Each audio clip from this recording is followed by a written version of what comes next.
Welcome to Sailing in the Mediterranean and Beyond podcast. I'm your host. My name is Franz.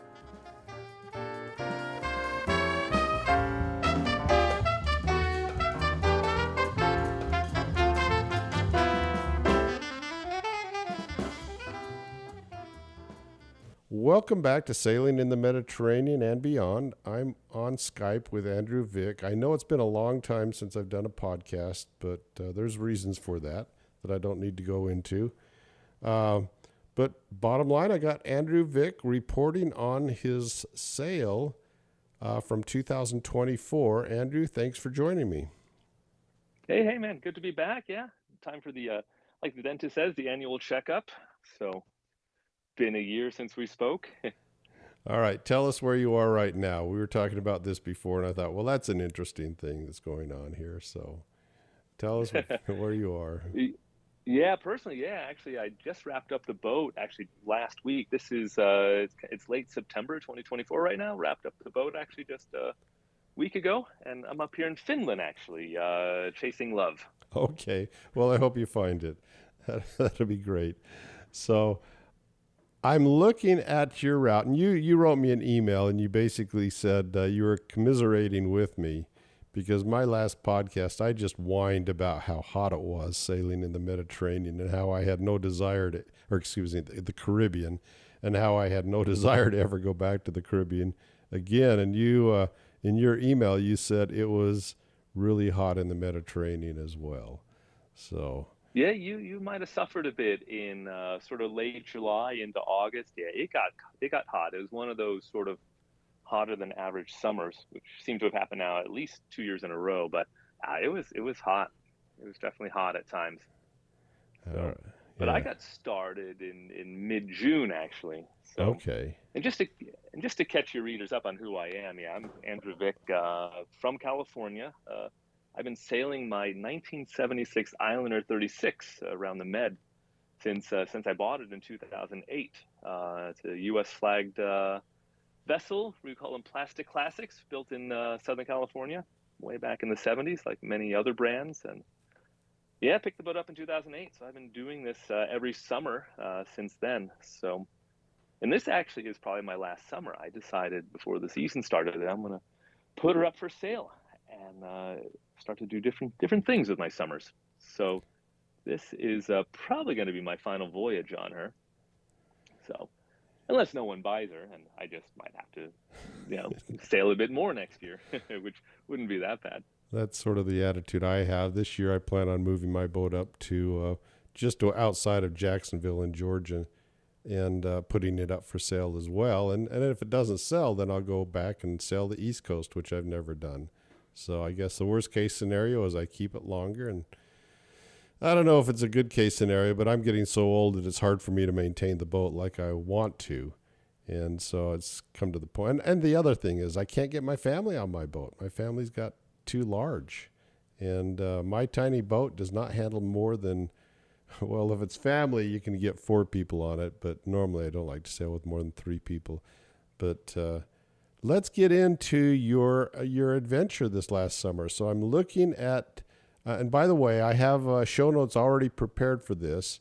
And I've got the what is it, KMZ file downloaded, and also Andrew's website where you can go and look at it as well, the link to what I'm looking at. Because Andrew and I, typically we open up Google Earth on both sides, and we go through the different days and the different legs, and that's what I'm looking at right now. And Andrew's got his track he sent to me, and I'm looking at it, and we will start talking about it right now. So did you start in Sicily, Andrew?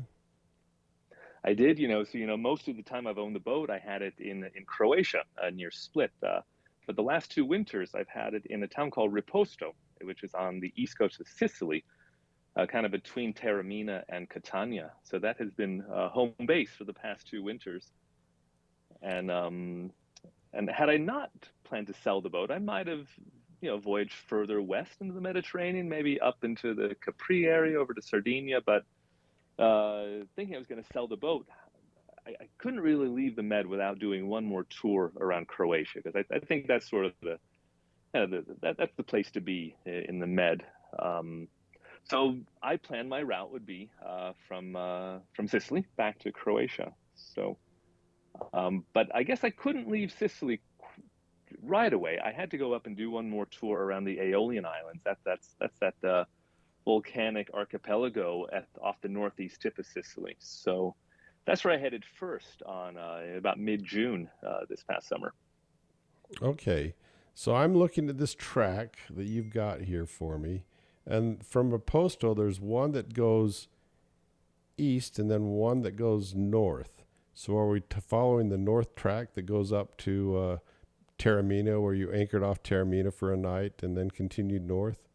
Because I've got. Exactly. Yeah. Okay. Yeah. Mm-hmm. Okay. Yeah, So. you don't have dates on that one. I have the dates enabled Ah. on my track. So yeah, so it's a little less clear to you. But yeah. The first was that's the track heading north, or sort of a north northeast direction up the Strait of Messina, which is pretty gnarly. I got to tell you, we had, I think, the dominant wind, and in the Med there's, this means it blows like this maybe half the time. But it gets pretty gnarly going up the Strait of Messina. I've been twice down the Strait of Messina.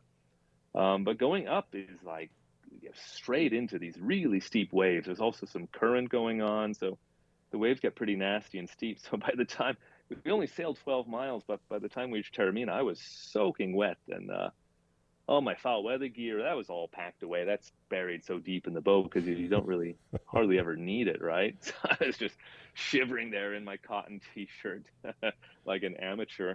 But my friends who were aboard, they were fine. I would have turned around, but my friends were particularly sporty that week, so we just plowed right into the chop. So Yeah, and once you get around it, I've gone up at one time just like you. I came down at one time and up at one time. And when I went up at, I guess it was 3 years ago, um, I was able to time a very, very calm day, but it was still choppy because you're right. The waves, the current was coming against us, not heavily. I tried to time it, but it seems to me like it's always going down through the Straits of Messina, never going up for some reason. But did you see any of the sailfish boats out there? I did. That's the crazy thing. Once you get to the mouth of the strait, yeah, you see those crazy. I mean, the boat itself is maybe only 10 meters, 30, 40 feet long, but then they have that long bowsprit extending out like another 80 feet or so, right? Yeah, and a tall mast and a guy way up at the top of the mast too. So Yeah, it's super unique to that region, right? Because they're looking for swordfish. yeah, that's it. So That's it. I went right by a couple of them and waved at them, but yeah, I've never seen them actually catch a swordfish, but I see them out there. The two times I've been through the straits, I've seen them both times, and there's quite a few of them out there, not just one or two. There's usually, you know, maybe 7 or 8 out there that I've seen. So it's interesting.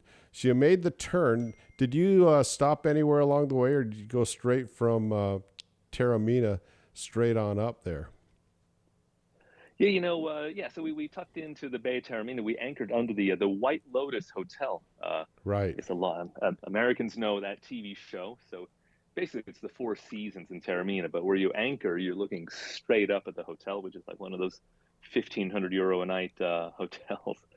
So so that's cool. We actually walked up and explored the town a bit. But yeah, the next day we took us actually 3 sessions. It's 40 miles from Reposto up to the mouth of the strait, and it actually took us 3 sessions to do it. That first day to Taormina. The next day, we kind of shot across to the mainland side of the strait. Tiny Okay. little harbor there, but they had a little spot for us. We tucked in behind their little breakwater, and that was a pretty cool place. And then the third day, we made it the rest of the way through the strait. And you see from the track all the way out to the Aeolian Islands. That was a pretty long day, probably one of those 40, 50-mile days. A little longer than I usually do, but just aren't that many places to stop in these parts. No, it looks like you went to Volcano then. Volcano was the first stop, yeah. So the Aeolians, these are really cool. It's like a little cluster of volcanic islands. I kind of realized later it's really similar to Hawaii, just on a smaller scale. So you have all these volcanoes just kind of sticking up out of the sea. It looks almost like future, like a sci-fi film. These perfect conical mountains just jutting up out of the sea. So, oh, they're really cool. Yeah, Volcano was the first stop. Dropped anchor there. You can climb Volcano. I think it used to be this massive mountain, but like the top half is at some point way long ago just completely blew off. So what's left is just this big crater that's still a lot of smoke and stuff oozing out of the crater. You have to be careful where you go. They kind of keep you off limits if you inhale the gases, the fumes that are coming out of the ground. You know, it's pretty strong stuff. I guess you might, I don't know, pass out if you got too close. But amazing view if you hike up, which you should do early before it gets too hot. But luckily, being June, still mid-June, the heat hadn't set in, right? So we're probably hiking up in like 80-degree weather, so about 27 Celsius. So, which is yeah, which was enough. We were definitely sweating. So was there a trail that you actually followed up? There is a trail. There's an official trail. Yep, that winds its Okay. way up. Switchbacks going up, and yeah, it's super awesome view. Funny thing, you can't start the hike between I think noon and 4. There's a red light. They don't want anyone hiking up between noon and 4, and I'm assuming it's because that's the hottest time of the day, and too many people were passing out and needing rescue. So, and I think the Italian rescue they like their siesta, right, in Italy. So, I think the rescue guys just didn't want to have to rescue anyone during siesta. So So you can hike up again, yeah. I see where you anchored, and I've anchored there a few times, right off the town there. Was it jam packed when you were there? No, yeah, it's cool at that anchorage. There's like a little isthmus, and you anchor Yeah. on either side of that isthmus, just depending on what the wind and seas are doing. So the seas were rolling in pretty annoyingly from the west, so we tucked in there. It was fine, not crowded at all. And again, Hmm. being mid-June, that's a sweet spot. I think it's not crazy hot yet, and it's not crowded yet, but the weather is still pretty stable. So no crowds at all. In fact, the whole time through here, crowds aren't an issue. And Okay. there's definitely charter boats. There are a couple of charter bases on the island of Sicily that serve the Aeolians, and you see charter boats. But I guess things get really nuts, kind of come August when all the Italians hop in their own boats and start going around. So Yeah, when I was through there bringing my boat back, it was in August and it was jam packed. I could barely find a spot to anchor almost everywhere I went. And and I stopped in this and I ended up being way out where it was a fairly deep anchorage because you couldn't get any closer to the shore. Now, when I was first there back in 99, I could go up and get in the mud baths, which are right on the shore there. And it appears to me that they are closed now, and you can't get in there. Is that what you found too? it's true. I was through here in 2008, my very first season, and yeah, my crew went in those mud baths. Yeah, right, actually, where I'm anchored Mm-hmm. is where the mud baths were, and yeah, now they're closed for some reason. I don't know if it's a safety or health issue, or they just don't want to maintain the facilities. Yeah, I'm not sure the reason, but yeah, no more mud baths. So Yeah. I get your Well, the one time I did do the mud bath, uh, you go to get in the sea and wash off, but the stink doesn't go away for weeks. So oh even though yeah. you wash off, the smell of that mud bath lingers long after you're out of the mud bath. I wouldn't want to do it again anyway. So, Well, I tell you, being anchored right there, there's that same smell is oozing out of the water. There's some vents underwater. hmm. And, I like anchoring in real close where it's, we were anchored here in like 4 meters of water, which is, super easy. Just throw the anchor, you got plenty of scope.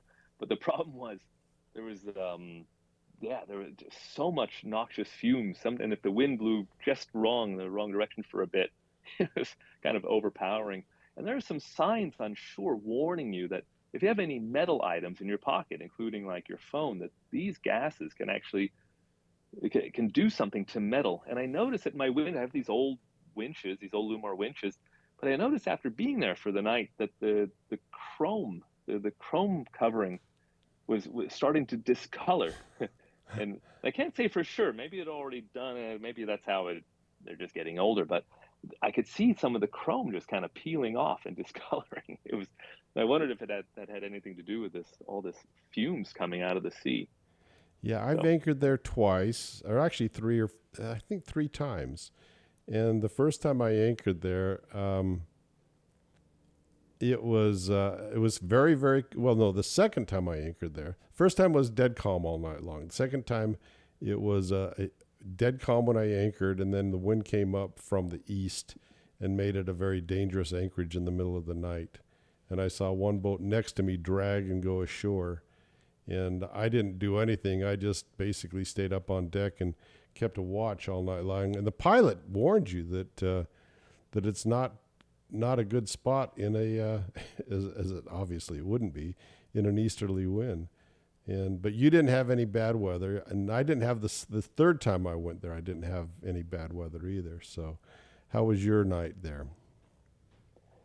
yeah, that night there, yeah, it was fine. Like I said, there was some swell coming in from the west and some wind, but yeah, we were fine. But I tell you, the Aeolian Islands, I got super spoiled all those years in Croatia because you have all these true all-weather anchorages, right? You'll always find a place to anchor in Croatia with not have to worry about swell. You'll be protected from whatever direction or multiple directions the wind are coming from. And yeah, man, and especially in the Aeolians, I mean, this it's named for the god of the winds, right? Mm-hmm. And he's not a particularly nice god all the time. So this is a problem in the Aeolians is yeah, just the shifting winds and just find like Hawaii. There are no all weather anchorages. It's yeah, so you're going to suffer. You're probably going to have some nights that are at a minimum uncomfortable and perhaps just dangerous, even in sort of fairly stable weather. Yeah, I would say that's the case for most of the Caribbean as well. Most of the time, you're on the lee shore and you still have a lot of swell coming in. So I miss those all weather anchorages I found in the Mediterranean as well. So Oh yeah, Croatia or Ionian Greece. I mean, you tuck into those little bays. You're protected all around. And it's flat, right? yep, So because there's no flat. fetch. Yeah, you don't I get the mean, the rolling fetch. all night long that I did last summer, or last winter, I guess. Yeah. Oof, yeah. But we got out of Vulcania. One night there was cool, just checking things out. Kind of a neat place. The village is kind of little. It's not this historic village, but it's kind of got this funky beach vibey kind of village. But where did we go next? I guess we went out to Selena Island. Okay. Was our next stop. So that's kind of way out to in northwest direction, anchored in a place called Polara. All right. Yeah, I've never been. I think I went up there and then came back down, but I didn't spend overnight in Polara. So that looks like a same sort of thing and a fairly exposed anchorage there. This is crazy exposed. I actually drew a line from. I pulled up Google Earth just like I have open here, and I drew a line from this Polara anchorage all the way to Gibraltar. There was an uninterrupted line, basically 1,000 miles of fetch from the west. I mean, completely open from the west and northwest. Um, so again, you need pretty stable weather. It's a gorgeous anchorage, and the weather was stable. We did put out a stern anchor just to keep ourselves. There was a bit of a swell rolling in. You would think somewhere in those 1,000 miles there was probably some wind blowing, right, and sending Mm-hmm. some swell your way. So I actually put out a little stern anchor, and that kept us pointed right into the waves, and that was perfect. But yeah, it's a little bit hassle to do that, but it definitely pays off. Keeping your nose pointed. So you're just hobby horsing a little bit. You're not rolling side to side, right? You're just kind of hobby Yeah. horsing up and down a bit, and that's fine. Beautiful anchorage though, just gorgeous, stunning. And the sand is black. You drop your anchor, and you look down. You think it's dark, and the water is completely clear. Just the sand, instead of being that reflective, wider yellow sand, it's actually black, which is kind of cool. But great holding, anchor dug in like super easily. But Did it's you a go to beautiful shore spot. there? I mean, there's looks like it's a tiny village, but it looks like it's a bit of a walk to get to. Did you go to shore there? We kind of went to shore right in the nook there. There are these old fisherman huts where they actually dug little fisherman huts into the mountain, sort of cave style. So we hung out there a little bit. There's a nice arch right around the corner, but we didn't walk up actually. But it is. I remember the previous year some crew hiked up. It's a few hundred, a couple hundred meters up, I think, to the town, and Yeah, but we didn't do that. We were lazy. Wanted to stay at sea level. Okay. All right. So where did you go from here? Yeah, from there, with this crew, we didn't have a whole. We were since we're a little bit. We spent so much time bashing up the strait. Oh, our next stop was Panarea. That's right. Yeah, we sailed over to Panarea. Panarea is kind of like the St. Bart's of, the St. Bart's has, Caribbean has St. Bart's, which is right. This like super posh, shishi. All the mega yachts go there. I mean, very fancy, right? I guess you must have sailed nearby. I think. I anchored in that bay that you anchored in a long time ago, but I never actually got onto shore anywhere. And I got blown out of that in the middle of the night. So I never really, I've been there, but I haven't been off the boat there. So I don't know really anything about it. So Panarea is really cool. Yeah. So we anchored there, and then we have a couple options. There are two anchorages, or you can take a buoy kind of ride off the town. Buoy is expensive. I mean, unless you negotiate, I think they want like, is it 80 to 100 euros for my little boat to be on one of their buoys right in front of the town. That does include, taxi service in and out. Um, but we opted to, since it wasn't that hot, we anchored, and then it's a 20-minute walk over to the town. Now the town is super cute. There's no cars.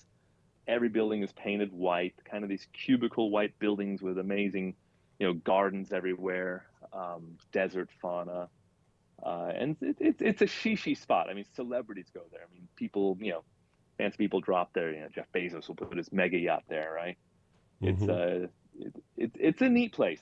Um, yeah, just I don't know. Feels it's a little Disneyland-ish in a way, but also quaint, and it's a neat island, Panarea. It's cool. Loved it. Okay. Yeah. Good report. But like I say, I never have really been there. I went up there with the intention of visiting it, but got blown out. So headed back to Yeah, Lipari. Yeah, that's where I ended up. I always ended up back at Lipari because that was the only decent, full, well, better shelter than anywhere else that I had gone in the Aeolian Islands. So how many did you spend? 1 or 2 nights there? we were just one night in Okay. Panarea before moving on, and then we did something a little interesting. So we needed to get to Tropea on the mainland. That's where I was Hmm. swapping crew. But of course, we have Stromboli, the volcano, the island that's constantly erupting for as Mm-hmm. long as humans have been plowing the Med. The Yeah, Stromboli's just been erupting, shooting lava in the air. So we got there. We had this idea. We had to go about 45 miles Yeah, that's a to get long ways to up there. Yeah, that's quite a ways. Were you only motoring? 10 miles. Were you motoring most of the summer, or you were you able to sail a lot of the way? In the end, I covered 40, and I tracked this actually. I covered 45% of the distance by sail alone. Oh, okay. That's better than I would expect for the Mediterranean. Yeah, my boat does pretty well with light wind. It's an older boat, probably a little heavier than a modern counterpart would be. But I can make it go somehow. She does fine in lighter winds. If I get 6, 7 knots of wind, I could definitely make her go, as long as that wind is forward of the beam. So we covered, yeah, did some good sailing. A lot of motoring around here though, at least this first week. So we got up to Stromboli a little bit before dark. Kind of the thing to do is to be in Stromboli when it's after sunset, so you really see the lava. So we got to Stromboli just before dark, but we're just floating. There aren't really any harbors near where you can see the volcanic activity, right? But everything was super calm. So we just kind of floated. We cooked dinner. We were just like bobbing there. Um, and as night fell, we could really start to see the lava being shot out. There's a big zone you can't really sail in. They keep actually 2 miles off the island. They don't want you doing any boating in case there's a particularly violent outburst from the volcano. So, Yeah, but we yeah. I'm kind of looking hung at out your just. track, and I see these tracks that are just sort of just drifting. They look like drift tracks, is what they look like, and it looks like that's where you hung around and waited for the volcano to explode. Then. Exactly, and if you really zoom in on Google Earth, you'll see this sort of this northwest side of the mountain is just kind of the fallout, the spill off zone for Mm-hmm. for the crater. So yeah, no, that was magical. Just sitting there, I mean, watching, every few minutes, just lava shooting up from three different craters, these amazing booms, these booming sounds just echoing. I mean, they must have echoed for miles all the way to Sardinia or whatever the next land is in that direction. Just super cool. Um, yeah, we just, and then since the conditions were pretty mellow, like I said, there was just hardly a puff of breeze, there was no swell. We were just comfortably just kind of bobbing there. And I guess by around midnight one, we'd done this for a few hours, kind of just being in awe of the fireworks. Finally started our way back to shore. So we had about 7 hours to go to get to Tropea on the mainland in the Calabrian coast of Italy. So we got there, 7, 8 a.m. And Okay, so I'm seeing these anchorage. That was later on in the trip then. So you just continued out around and headed straight to the coast then. Okay. yep, exactly. So headed for Tropea, had a crew change, super cute town. Yeah, I mean, Italy must, I mean, there are just countless super cute towns. You say this about almost everywhere you go around Italy, but just a beautiful place. Big town on this cliff overlooking the sea and this beautiful beach and all that, It usual stuff. looks like you tied up to the wall. Did they charge you anything? I'm actually in the marina. Mm-hmm. Yeah, they did charge us. I think that's kind of the typical going right now, about 85 euros per night to be in that marina. Okay. So, and due to weather, so yeah, in there for 3 nights, so that kind of added up. I mean, going into a marina at some point is nice because you got to fill the water tank somewhere. It's nice to have a real shower at some point, right? So hit the grocery store. So yeah, I don't know. A lot of cruisers swear they never go to marinas all season long, but I like them. And sometimes it's kind of nice to just step off your boat or your crew to be able to just kind of step off at their leisure, right? So Well, that's the way I feel, and you're right. And shuttling water or shuttling food back and forth in the dinghy, it's a lot easier just to hand it over the stern onto the boat than throw it in the dinghy, run it out the boat, lift it on the boat, put it away. So yeah, I'm with you. Once or twice, whenever you need to. I'm not a problem with. I don't have a problem with that. But it does add up if you do it every night. So yeah. well, and 3 nights in a row at 85 euros, yeah, that stings. But luckily I've got crew. We divide it up, of course, the Yeah. crew equally. So Mm-hmm.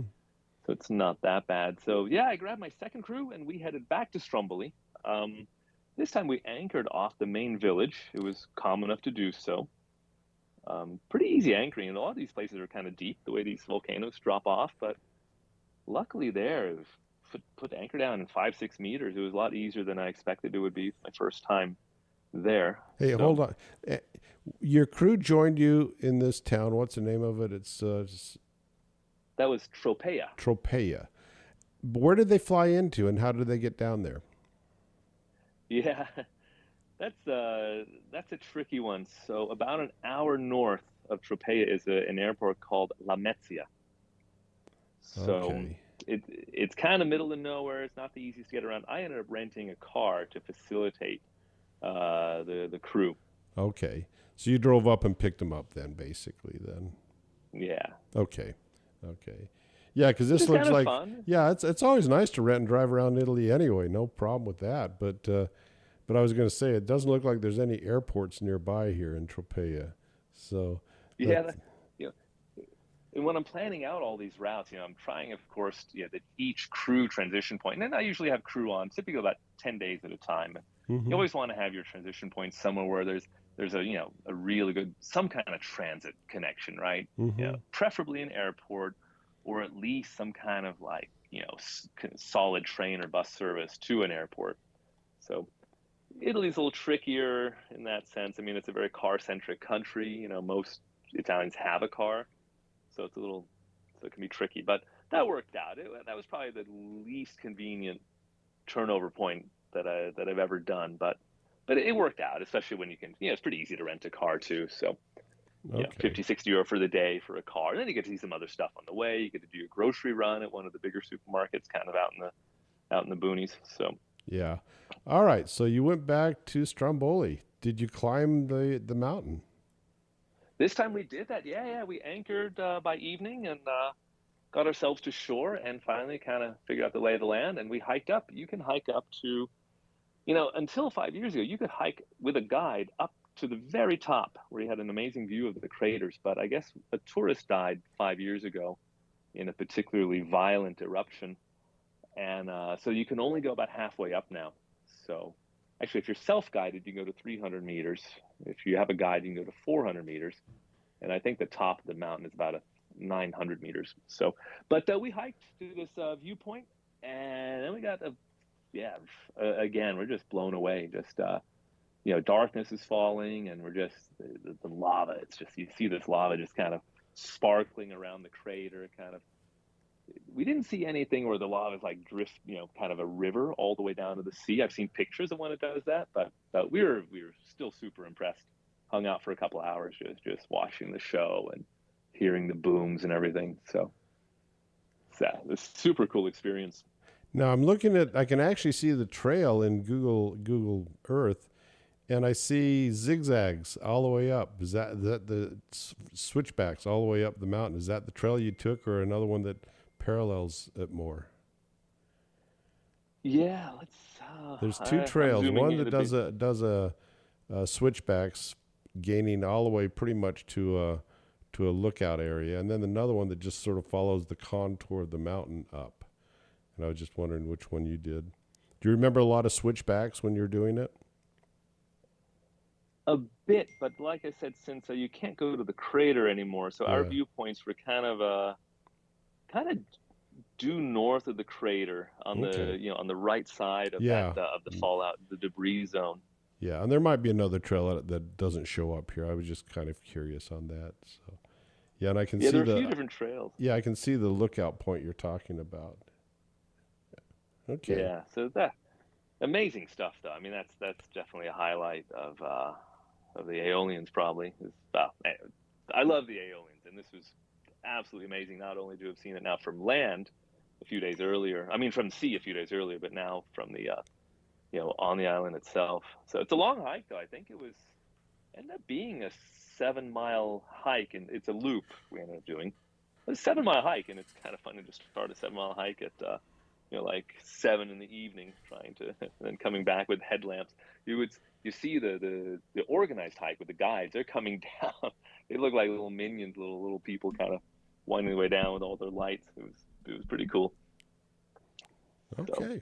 So 2 nights here, it looks like, then. 1 night. Oh, just 1 night. Okay. Pretty good, but again, so as you described earlier, during the night, kind of an easterly picked up. So by the time morning, 8, 9 a.m. comes around, we're kind of bobbing there. There's like seas, kind of just rolling us around, and it's getting pretty uncomfortable. So we got out in a bit of a hurry. Not a hurry, but by 10, we had to get out of there. We didn't have far to go, but 10 a.m. it was just getting too rolly. So and I assumed it was only going to get more rolly. So, I mean, you see that Anchorage is it's exposed open to everything. Yeah, and it's probably a pretty deep Anchorage as well.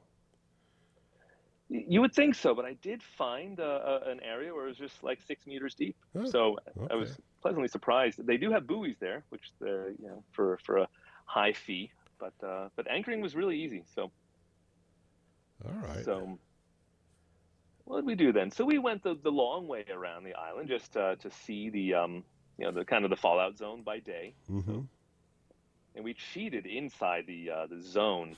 I can see that. Yes. You could see the night, a few nights earlier, we were very careful to stay.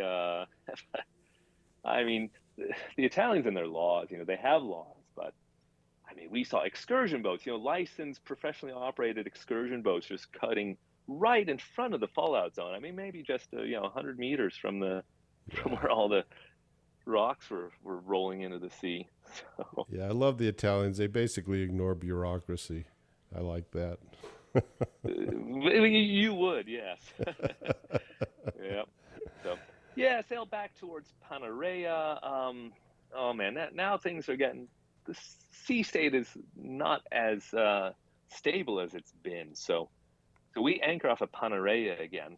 I don't know if you don't have do you have little yellow thumbtacks on I do. Uh-huh. KMZ file? You do have You see where I anchored? The next time I anchored, I had to anchor more to the west than the previous time. Mm-hmm.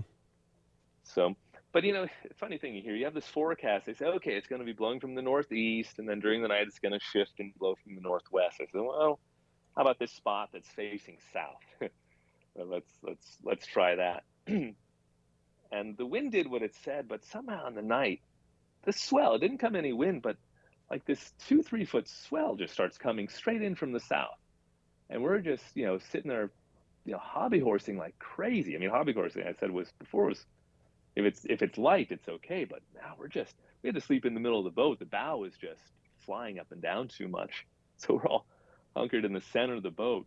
And then the beach is right behind us. The waves are crashing on the beach. And you just can't win in the Aeolians. I mean, yeah, like you said, you've been blown out of some anchorages, Yep. and this was a pretty brutal night. It never felt really unsafe because even though the swell was coming in from the south, it wasn't windy. It wasn't like we were getting blown towards the shore. But nonetheless, you want to sleep, right? Yep. So, Yep. yeah. So did you leave early in the morning or just tough it out? We waited. Actually, these little stamps. We toughed it out. We left actually at we left at 10. Okay.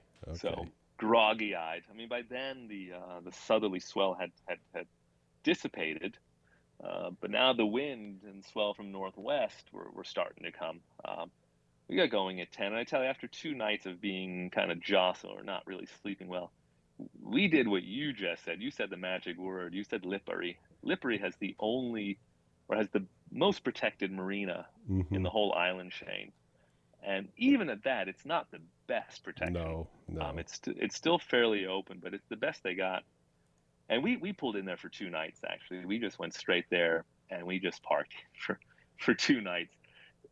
The seas, there's nothing crazy about the seas, but, I'm taking friends who aren't necessarily, sailors, right? And in Croatia, I got away with it because it's so mellow, and, the seas are always flat. So, and anyway, this crew, we just really wanted to be just tie up, just be somewhere super secure. It's a nice little marina, super friendly. And we took a car and went around Lipari, went to a winery, went to some other scenic spots. It's cool. I mean, it's a beautiful spot. Yeah, I've driven scooters all over that island, and I really enjoyed it. So yeah, it's in the island. But I never stayed at that marina. I don't think that marina was there the first time I came through. I think that's at least in the last 20 years that marina's been built. Or there may have been just a breakwater, but I never got up in that section. I was always just off the town, off the main quay when I went in there. So yeah, so it's, that marina, the downside, it's a little away from town. They actually offer they include a shuttle service, very organized. During the day, you fill in your name on the slot that you want to take the shuttle. okay. And then the shuttle takes you to town and then takes you back again, which is nice. There are taxis too. There are some pontoons that are closer to town, but these are completely exposed. So every time they have these funny foiling ferries. These things are like little insects just buzzing by all the time, up on their foils. And somehow when they approach, they send a crazy swell. So when you stay in these pontoons, just every once in a while, you're just getting battered by by the ferry wakes. So yeah. I'm looking at this, and it looks like there's that big quay where the ferries are tied up to, and I was right at the very top of that quay, backed in, as I recall, way back when. That's the best thing I can think of. And it was very, very surgy. I mean, it'd be a 5-foot surge coming in and out all day long. And one of my crew trying to get on the boat fell in the water. It was it was not a pleasant experience there, but that was the first time, and I was back there a second time, and I went around to another spot to anchor, but I can't see exactly where it was now. I don't remember where it was. Anyway, continue on. Yeah, well, Lipari is great. The town, this is the biggest of the islands in terms of population, and the kind of the biggest village, tons of restaurants. It is a beautiful, beautiful spot. But and I don't want to diss the Aeolians. I mean, I hope I'm gushing about them enough. But the complaints about sort of the comfort of of where you're gonna, sleep for the night. And in fact, there's a lot of catamarans. I mean, just when you have that kind of, you're always gonna have some roll probably. So definitely get a catamaran if you're gonna charter around here. Yeah. So yeah, after 2 nights there in Lipari, I think we were, I guess we were pretty much out of time. We sailed on to Milazzo, which is on the north coast of Sicily. Okay. Okay. Now I went to Porta Rosa, which is a little farther to the west, which is a huge, huge marina, but I never got over to Milazzo. Yeah, Milazzo is cool. Total, only Italian. I mean, we're there. We're the only like non-Italians. I mean, a nice bustling little town. Just your kind of run of the mill, nice coastal working class town. Loved it. Um, I left my crew there. Their time was up, and I didn't want to drag them all the way back down the Strait of Messina, so we kind of timed it that way. So I single-handed um, back down the strait, back to Riposto, back to home base. Okay. Had a pretty pleasant sail. It was, nothing crazy, it was dead downwind. Just had the Genoa out, and had a pretty cool sail. Sometimes it's Down, fun to sail by yourself. Single-handed sailing is pleasant because, yeah, I enjoy that every now and then, as long as the conditions are good. hmm Yeah, it's kind of like the hard part of flying is landing the plane, right? So same thing. Mm-hmm. Yeah. It's only when you really get to a harbor or something where you might need some extra hands to grab a line or something. But of course, anchoring is, easy enough to anchor by oneself if, as long as it's not too crazy conditions. So I basically just run up to the bow, and I'm still doing it manually. I think you've upgraded eventually to an electric one, but I'm surprised you've I'm never done that. Yeah. yeah, I'm still throwing. I run up but I can get the anchor down. I don't have to wait for the windlass to kind of clunk its way down. I take that anchor by hand, and 6, 7, 8 meters deep, whatever it is. I have that thing down within seconds, right? It's just paying out. I wear Right. a work glove, and I've got that thing on the bottom. Put out the necessary scope. Lock it off, and then go back to the helm and tug it in reverse to see if it's holding. Mm-hmm. So, Yeah. Yep. And you anchored right there again. Looks like you're almost exactly at the same spot you were at before, close to it. So, oh, in Taormina, yeah, yeah. yeah, yeah. On the way down, yeah, I anchored at Taormina. I spent 2 more nights. One night was uncomfortable. Yeah, it's one of these things. You're there, you're anchored, everything's smooth and nice, and then in the middle of the night, there's just waves coming from Mm-hmm. somewhere, from Libya. I was looking at the direction and said, it's windy in Libya right now, and that's why I can't sleep, because Libya has some offshore wind, and the swell is hitting me. Yep. Yep. So, yeah. So, and then, but yeah, I got back down to Riposto, and so I had a wet berth. My annual contract was still good. This is about July 1st right now, early Uh-huh. July, and I'm paid up through the end of July actually with my annual berth in the water. So I did something a little bit different this year. Actually, I was going to leave the boat for 3 weeks and fly north, and then come back and then do the second segment over to Croatia. So, but crazy thing is, while I'm kind of getting the boat ready just for my temporary absence, it's now 4th of July, and the thing in Riposto, this is the closest town to Mount Etna. Mm-hmm. So the crater of Mount Etna is about 11, 12 miles as the crow flies from Riposto. And there's a lot of Etna is still a very active volcano. It's belching multiple times a year, but somehow on 4th of July, very fittingly, it put on a show that people hadn't seen in years. This thing is just shooting lava hundreds of meters up into the air, and I'm just sitting there in the boat. I'm just sitting comfortably in my cockpit, looking back, and I just have this show going on. It was just amazing, and people in town didn't seem to notice. There was like a little food festival going on. People, oh look, the volcano's going off again. No one seemed to notice. I think some people might get nervous when a volcano starts exploding to that extent, not far away, but everyone was pretty chill. Sicilians are used to a lot of things. They're used to their volcano and their heat and their wildfires. They're used to, calamity. So Yeah. So the wind must have been blowing away, so you didn't get all the ash on your boat like I did. that's the thing in Raposo, and that's I guess if you read on Navily or some of these reviews, I guess some poor guy put his boat there one year and he was just covered in this gritty sand. But in 2 years there, I had my boat for a full 2 years in Raposo. I never got a speck of that volcanic sand on my boat, and it's a big deal. It's such a fine, gritty sand Mm-hmm. that It's really everyone is very abrasive, careful. super Oh my, abrasive. right? Yeah, And yeah, I guess the biggest thing for a sailor, you got to wrap your winches up super tight because you got to have covers on the winches. If these things get into your gears and things, I guess it's just game over for your winches. So, but somehow with this eruption and all the others, I lucked out. The wind always blew south. Catania Airport, yep, some 25 miles to the south, twice as far, was closed multiple times. In fact, after this eruption, it was closed the whole next day. Catania town, you walk around that place, grit there's everywhere. just Yep, debris. It is. yeah, I saw yeah, I saw these parked cars. It was a white car. I thought it was a two-tone car with a black roof and white sides. But yeah, then I saw it was just, it's like a snow that doesn't melt, right? yeah. So And that's where I got it. I was in Catania, and it just ash everywhere. And you look at the boats in the marina that haven't been. The owners obviously haven't been there for a couple days, and they're just covered with ash. So, yeah, yeah, no, not a good I place was to rolling the spend. dice. Yeah. No, Okay. no, they had 2 years straight, and somehow those 2 years just, yeah, they told me a year's passed. I mean, sometimes it was just a constant. It was just every week there. And I guess you can't really hose it off. You need to take a leaf blower or something and kind of blow it off. Yeah, Because I it guess if doesn't you come hose off it, it's easily. just, It's a lot of work to get it off. Yeah. So yeah. Luckily, I never had to deal with that. I lucked out. I was just pure luck. good for So you. All right. yeah. So now we're headed. So did you go away for 3 weeks and go up north, or did you just continue on? Did you do a little interval here?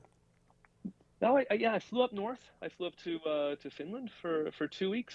Yeah, I got roots in the Nordic countries, so like being there in summer there.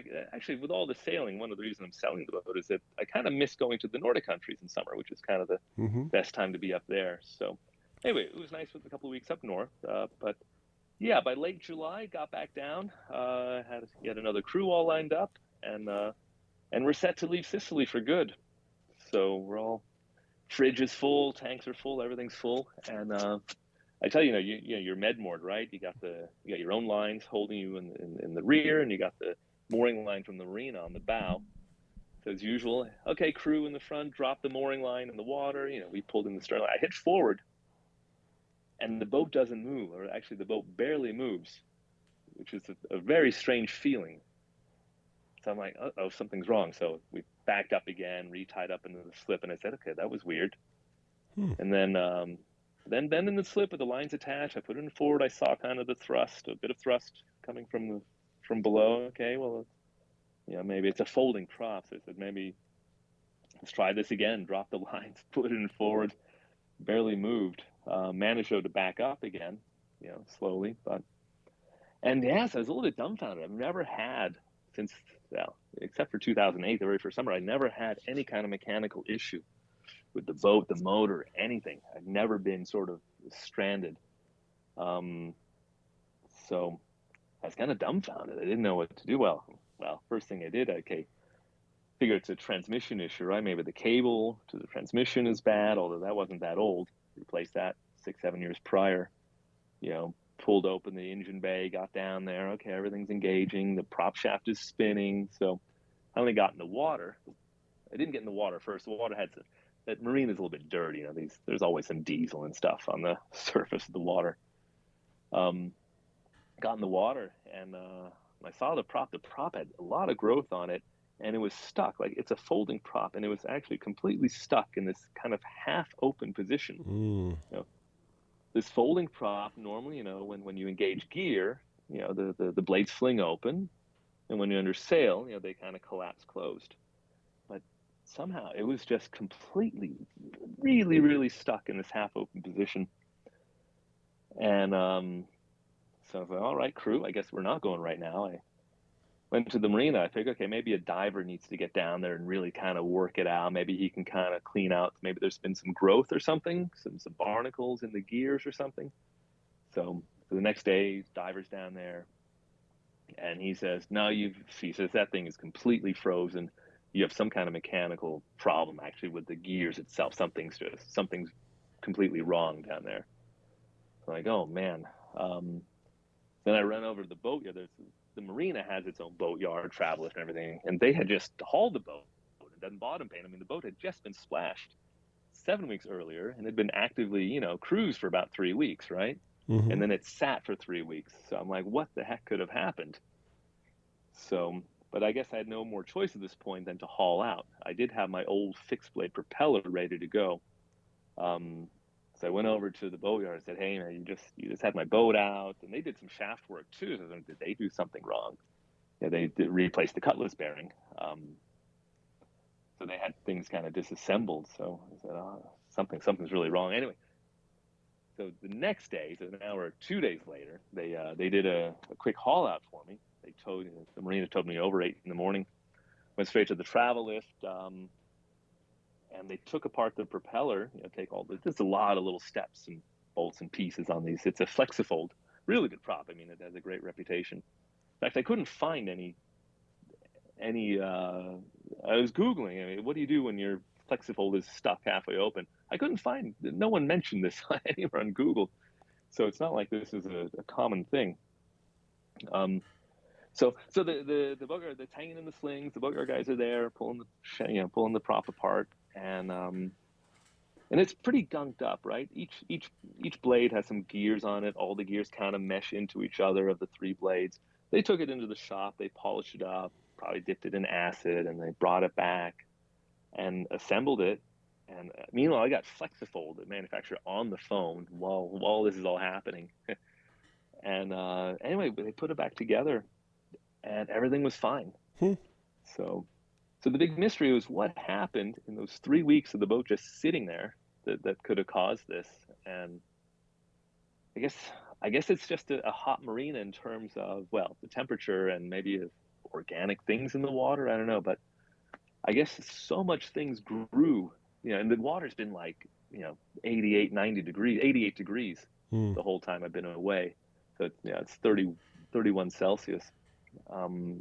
Which is stupid hot. Talk about heat, but yeah, somehow they clean it up and it's working just fine. So it just must have been the growth of those 3 weeks of not moving. Yeah, must have been. All right, Andrew, we're going to stop this section. We've gone on about a little over 50 minutes. I'm going to give myself a cue, and we're going to continue talking for the next episode. Hold on a second. The website for sailing in the Mediterranean and beyond is www.medsailor.com. Again, medsailor.com.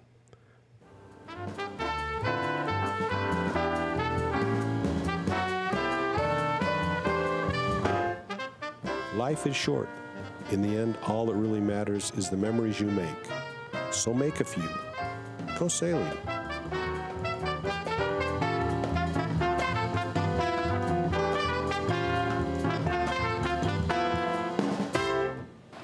Joel, you want to know something? What? Every now and then, say what the